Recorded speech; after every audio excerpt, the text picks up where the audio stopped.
Welcome to Long Box Diving, where we pull comics out of the long box. I've got a cool one. And this is the start of the series. So, Critical Role Comics Volume 1, Issues 1 and 2. That is what we're going over today.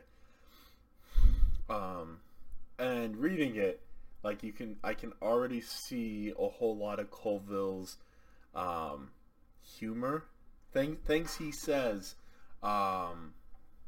I see in the comic, and I found that funny because I've watched Colville. So enlightened self-interest, that's always that's something Colville has said and would say. So would Scanlan. So let's get into this. We're introduced to the problem, right? Babies are having issues, and we see this mother who's not ready to give up her baby, and she still thinks it's alive, but that baby is dead. And her family literally tosses the baby into the swamp, and you see a bunch of hands grabbing it. Blah, blah, blah, blah. And then we're introduced to our first two heroes. Eventual heroes. One day they will save the world, but not today. Vax and Vex. And we find them inside of a tree trunk. And I really find it, like, you see their characters, right? Vax is is pretty down to earth, right? But Vex is cynical and she's greedy, and we'll see her character throughout the comic, and we'll see Vax's character throughout the comic, and I like that. Vax is very much down to earth. We were raised by a peasant. You can't be making fun of peasants. You're making fun of our mother. Vex is like, we were raised by our father, an elf. She thinks she's noble born. Her father is an important elf. And it's like they're talking about pay at one point, and it's like, it's not just charity. It's not a lot, but it's not charity. Besides, when do we ever get to do something good for people like cure Karis? It should feel good. And then we have our first action scene. Vax gets pulled under the swamp water, and then a giant swamp shark leaps into the air with a lizard folk, and he has to stab it, and they get into a cool fight, and of course Vex is there, and she saves his butt, but it's such a cool fight. Of course, she's trying to help save him because he got injured. He got bit by a shark, so she's trying to help him. And of course, Vax is like, "Hey, is that squirrel waving at me?" And he's going kind of crazy. And they meet Keyleth. Keyleth is pretty important later on. And of course, she is awkward and she is weird. And we get a clue about what's going on with the swamp and what's going on with the babies and the mothers. Keyleth says the people think those monsters are responsible for the curse, the reason their babies are stillborn. And she's trying to find out, what is it, a poison? What's going on here?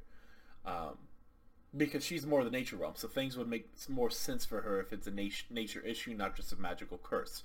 But again, here's another key difference between Keyleth, Vax, and Vex. They're all half-elves, right? But Vax and Vex grew up hated by both sides, while Keyleth grew up in a pretty well circumstance. Her family was okay with her, and it's really funny. We get a couple panels where Vax just he starts turning back and Vex smacks him upside the head, and that's a cute inside joke, because later on it'll make more sense. Spoilers, I guess, maybe if you're intuiting it.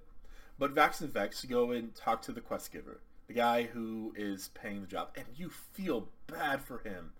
Like, if you have empathy, you feel bad for this dad who's lost his two children, twins, who's lost his wife, and it's another thing, Vax and Vex are twins. So for Vax to see this father who doesn't have his wife anymore, who doesn't have his kids, it's reminiscent of his childhood almost. Slightly different. He feels empathy for the dad here, but he's trying to help them, right? It's not a lot of gold. It's 13 gold, which is not a lot. That's what you'll get off of killing one monster if you're good. Um, so he's just like, we're helping people. Vex, on the other hand, is like, okay, how much did they pay us? How much did they give us? And Vex like, I thought you said don't tell me. And she's like, just tell me. And he's like, 13 gold. And that's such like, we're doing this job, in her mind, right? We're doing this job for practically nothing.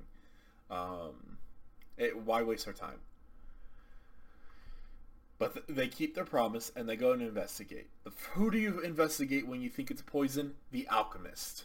And again, this is something they did with the art, and that fits so well with Vex's character. Is she changed her outfit. She put makeup on just to make her face and seem more attractive, right? To increase that persuasion roll. Of course, the alchemist is like, nope, I don't know what you're talking about. And he skitters off. And of course, Vex and Vex don't have an answer. So if persuasion didn't work, what are they going to do? Vex's skill set. Let's sneak on him. And so they follow the alchemist as he runs off, and he meets his contact. Vex and Vex are watching. And there's this human guard here. Salt, pepper, hair. He's important. And the next panel down, we see his character shapeshift into the woman. See, I don't know who she is yet, but she's a wizard of some sort, like magic user. And she's like, hey, look, our plan's working. People are following us. If we can just get these rat catchers, okay, if we can just get them off our trail, make them discouraged, the people will have nothing left, and they will leave. We are this close. Of course, they send the clasp assassins after Vex and Vex.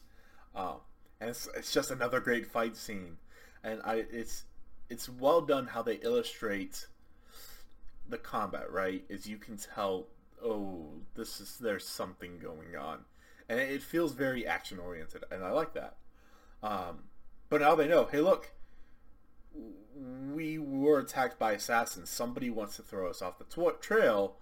Who do we turn to? The druid we met. And that's Vex. And I love Vex's face here. She's like, really? Really, dude? Are you interested in that druid that much? It's funny. Second comic begins. We're looking at a bell. Oh, I love this. Oh, I love this. We're looking at a bell, and people are shouting at Scanlan Shorthalt. Scanlan is a cool dude. He's like, should we ring the bell? Should we ring the bell? Come on, Grog. What do you think? And of course, Grog is like, yes, let's do it. And I love this panel here where Scanlan is lighting a candle to perform a ritual, essentially, and Grog is beating on his drum, bum bum bum bum bum bum bum bum. It's so cool. And then Scanlan rings the bell, bing bing, and it summons a giant frog with glowing eyes, and they both sprint out of the room, right past their allies. And Grog like, the toad god is pissed at the fish god. So they summon a giant toad. And of course, the giant toad follows them out of the room and into the chamber room where there's a fish god guy, or a priest of the fish god, and a bunch of fish people running around. And the frog eats the fish priest. Of course, Grog is like, hey, look, I made it through the battle without flying into a rage. But before he can actually, I would like to rage. Before he can actually rage, the frog explodes. Turns out the fish priest was a human wizard, or a sorcerer or something, and he caused the frog to explode. That's great. I love that. But Grog takes quick work of this human, this puny human. That's such a great introductory to these two characters, right? Grog is strong, but he's not exactly the most intelligent. He's a follower.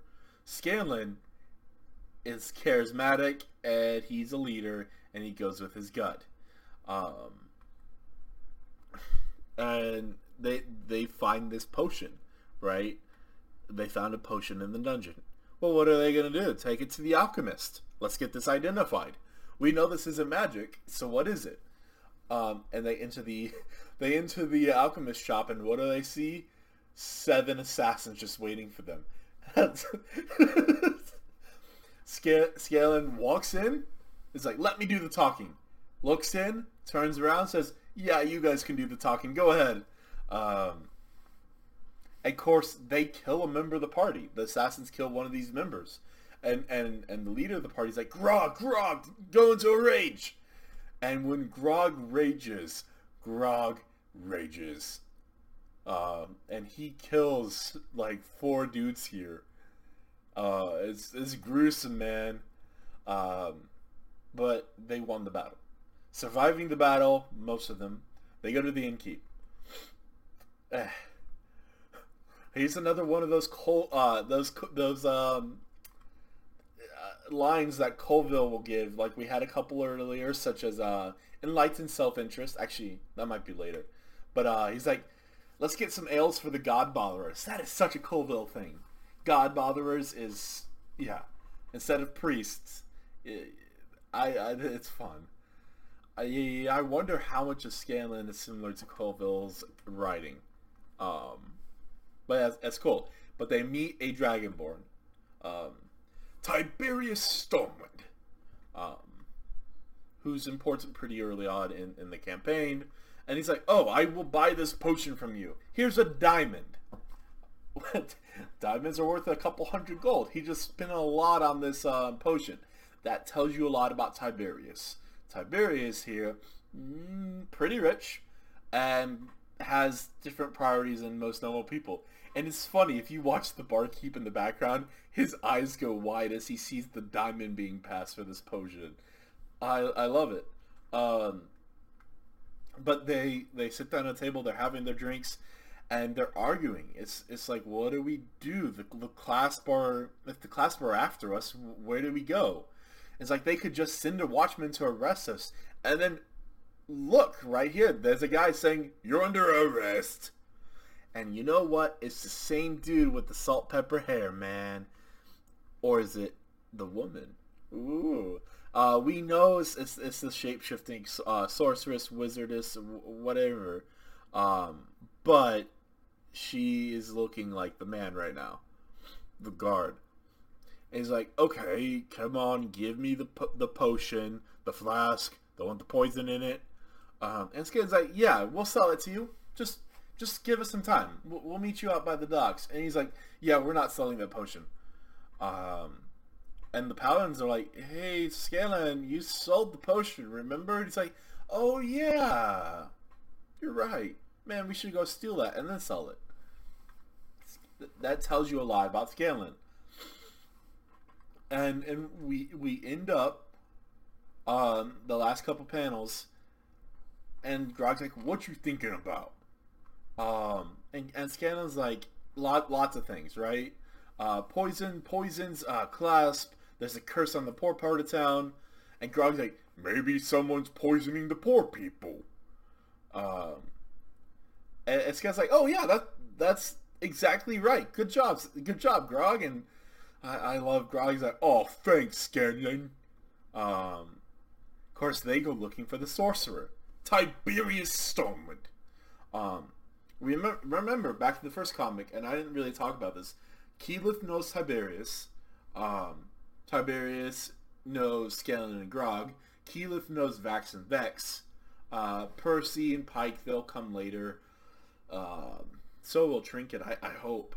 But for right now, I hope the next comic brings the entire party together. If not, maybe it's like the third one is just Keyleth and Tiberius. But we'll see. I'm having a lot of fun with this. It's just, it's cool. It's fun. There's a shark in a swamp. Like, what more can you get? I'll see you next time in the Long Box.